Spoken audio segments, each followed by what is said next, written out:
ಬಾಬಾ ಸಾಹೇಬರು ಮೊದಲನೇ cabinet meeting ಅಲ್ಲಿ ಮಾತಾಡೋ ಮಾತಿದ್ರು, SC ST-ಗಳಿಗೆ ಸಂವಿಧಾನಾತ್ಮಕವಾಗಿ ರಕ್ಷಣೆ ಇದೆ, OBC-ಗಳಿಗೆ ರಕ್ಷಣೆ ಇದೆ. SC ST-ಗಳಿಗೆ ಅಷ್ಟೇ ಶೋಷಣೆಗೊಳಗಾಗಿರ್ತಕ್ಕಂಥ OBC-ಗಳಿಗೂ ಕೂಡ ರಕ್ಷಣೆ ಕೊಡಬೇಕು. ಅದಕ್ಕೋಸ್ಕರ ನಾನು ಸಂವಿಧಾನದಲ್ಲಿ ಅನುಚ್ಛೇದ 340 ಸೇರಿಸಿದ್ದೀನಿ. ಆ 340 ವಿಧಿಯ ಆಧಾರದ ಮೇಲೆ ಒಂದು ಆಯೋಗವನ್ನ ನೇಮಕ ಮಾಡಿ, ಆ ಆಯೋಗದ ಮೂಲಕ ಇತರೆ ಹಿಂದುಳಿದ ಜಾತಿಗಳ ಸಾಮಾಜಿಕ, ಶೈಕ್ಷಣಿಕ, ಆರ್ಥಿಕ ಸಮೀಕ್ಷೆ ಮಾಡಿ ಅವ್ರಿಗೂ ಸಹ ಮೀಸಲಾತಿ ಕೊಡಬೇಕು ಅಂತ ಹೇಳಿ ಬಾಬಾ ಸಾಹೇಬ್ ಅಂಬೇಡ್ಕರ್ ಒತ್ತಾಯ ಮಾಡಿದ್ರು. 3 ಸಾರಿ ಕ್ಯಾಬಿನೆಟ್ ಮುಂದೆ ತಂದ್ರು. ನೆಹರು ಸಪೋರ್ಟ್ ಮಾಡಲಿಲ್ಲ.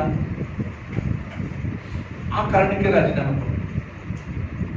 This is also violation of the constitution.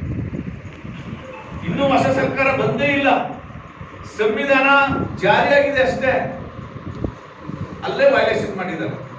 It's A violation of article 340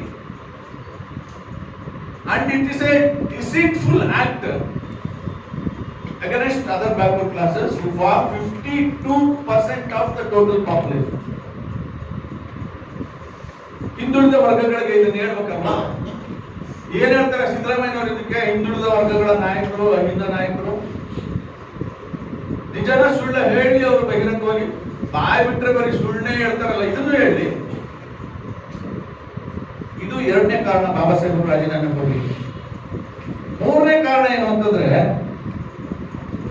ನನಗೆ ಕಾನೂನು ಮಂತ್ರಿ ಮಾಡಿದ್ದೀರಿ, ನಾನು ಅರ್ಥಶಾಸ್ತ್ರದ ವಿದ್ಯಾರ್ಥಿ.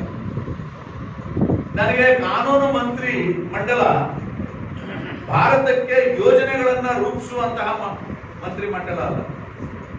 ನನ್ನನ್ನ ಪ್ಲಾನಿಂಗ್ ಮಿನಿಸ್ಟರ್ ಮಾಡಿ, ಭಾರತದ ಫ್ಯೂಚರ್ ಪ್ಲಾನ್ ಇದೆಯಲ್ಲ ಅದನ್ನ ನಾನು ತಯಾರು ಮಾಡ್ತೀನಿ, ನಾನು ಮಾಡಿ.